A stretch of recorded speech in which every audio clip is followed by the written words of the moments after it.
Hello, salam sejahtera Malaysia. Selamat datang ke channel Fels Lifestyle. Terima kasih kerana terus setia dan bersama di dalam channel ini. Saudara-saudara yang saya amat hormati, ini satu kejutan kepada Khairy Jamaluddin. Berkaitan dengan isu titah addendum sebelum ini yang menjadi cerita panas di kalangan rakyat Malaysia, di kalangan netizen, akhirnya Khairy Jamaluddin juga ada tampil membuat kenyataan, dan pada akhirnya kenyataan KJ itu telah membawa kepada laporan polis yang melibatkan nama bekas Menteri UMNO tersebut. Polis rampas laptop M-Kini, kes siasat Khairy Jamaluddin. Nah, ini menjadi persoalannya. Adakah sekiranya KJ didapati bersalah? Adakah KJ akan ditangkap? Adakah KJ akan melarikan diri? Saya rasa tidaklah. Saya lihat kepimpinan dan sosok seperti Khairy Jamaluddin, beliau tidak akan melarikan diri. Tapi, saudara-saudara, bagaimana kalau didapati KJ bersalah? Apa yang akan berlaku? Saudara-saudara, polis merampas sebuah komputer riba daripada Malaysia Kini untuk membantu siasatan terhadap bekas Menteri Khairy Jamaluddin. Sebelum ini, unit siasatan khas Jabatan Siasatan Jenayah Bukit Aman telah mengambil kenyataan daripada ketua editor portal berita itu, RK Anan, mengenai perkara tersebut. Bagaimanapun, Malaysia ini kemudian dimaklumkan komputer riba itu juga perlu dirampas. Portal berita tersebut diarahkan untuk hadir di Ibu Pejabat MCMC bagi membolehkan pegawai MCMC mendapatkan butiran daripada sistem pengurusan kandungan portal itu. Malaysia Kini diberitahu kegagalan untuk mematuhi arahan tersebut merupakan satu kegagalan. Polis sedang menyiasat KJ di bawah Seksyen 500 Kanun Keseksaan atas tuduhan fitnah dan Seksyen 233 Akta Komunikasi dan Multimedia Malaysia 1998. Ini berikutan laporan polis yang dibuat oleh Setiausaha Politik Menteri di Jabatan Perdana Menteri Undang-Undang dan Reformasi Institusi Azalina Othman, yaitu Suraya Yaakob, mengenai artikel Malaysia Kini yang memetik komen Khairy dalam podcastnya Keluar Sekejap.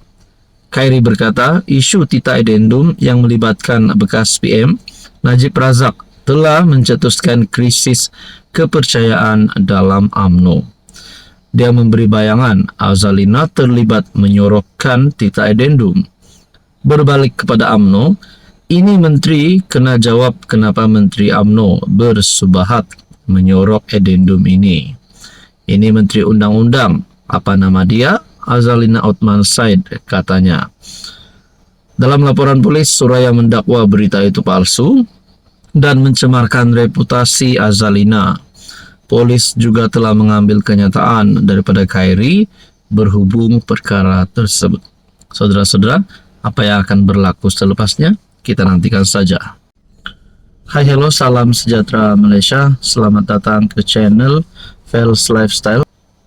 Tuan-tuan dan puan yang saya amat hormati, sudah pasti Anda yang mendengar video ini, yang melihat video ini, saya tak pasti Anda penyokong Anwar ataupun penyokong Perikatan Nasional. Tapi mungkin berita ini boleh mengubah persepsi Anda dan pandangan Anda terhadap kerajaan hari ini, dan juga dibandingkan dengan kerajaan PN sebelum ini. Jadi saudara-saudara yang saya amat hormati, tuan-tuan dan puan, rupanya ada satu berita di mana kepimpinan daripada pembangkang cuba untuk menjatuhkan Anwar, cuba untuk memalukan Anwar, cuba untuk menyerang Anwar Ibrahim. Tapi lihat tuan-tuan dan puan, lain yang jadi. Nak sindir Anwar PM, pasal tersasar dan bersasar. MP PAS ini pula kena sekolah. Adakah ini bukti kekebalan Anwar Ibrahim? Seorang wakil rakyat PAS ibarat kena sekolah dengan orang ramai selepas anggap PM serba tersasar dari isu harga minyak hingga titah edendum. Ahli Parlimen Bacok Syahir Sulaiman mulanya menerusi hantaran DX menempelak Datuk Seri Anwar Ibrahim dengan turut menyenaraikan perkara yang tidak tersasar.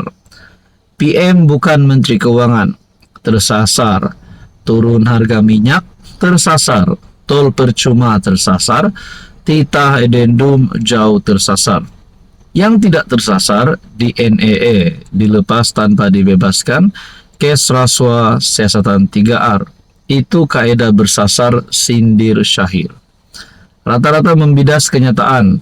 Penolong Setiausaha Agung PAS itu termasuk mengingatkan bahwa indeks persepsi rasuah jatuh 2 tahun berturut-turut ketika PAS berada dalam kerajaan 33 bulan PN.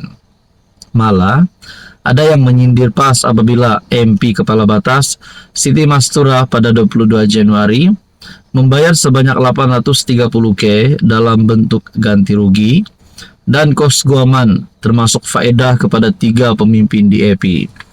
Selain itu, warganet juga tidak lupa dengan penampilan ne semasa debat model baru ekonomi Malaysia dengan Menteri Ekonomi Rafizi Ramli pada Ogos 2023. Tersasar abah kau, makin meroyan puak-puak PAS PN ni.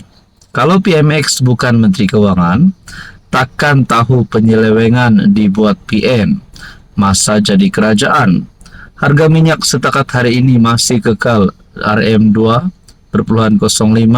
Tol percuma, keuangan negara syarat dengan hutang, nak lagi percuma, tegas pemilik akaun X @Nizam Musa. 830K derma pada DAP tersasar ke meet target, tempelak Iver Cripple. Cukup jumlah tersasar, tak cukup jumlah. Teks tersasar jadi teksi. Mimpi Nabi tersasar, mimpi bala. Tunggang edendum tersasar, tunggang penyakau. Tunggang derma jihad tersasar, tunggang derma jahat. Kecam, jam tokman. Tersasar ni bila kau tahu, tak pandai debat, tiba-tiba masuk TV, kau berdebat bawa slideshow dengan pantun. Orang Sabah panggil, orang macam kau ni sasat. Contoh ayat, Jan kau ikut dia tu, sasat sudah dia tu, sindir Syakril Marat. Saudara-saudara yang saya amat hormati, bukan saja daripada Semenanjung rasanya, daripada Sabah, rakyat Sabah juga menyindir di dalam media sosial. Akhirnya MP PAS ini pula kena sekolah. Jadi, adakah ini menunjukkan kekebalan Anwar? Netizen membackup Anwar PMX. Apa komen Anda?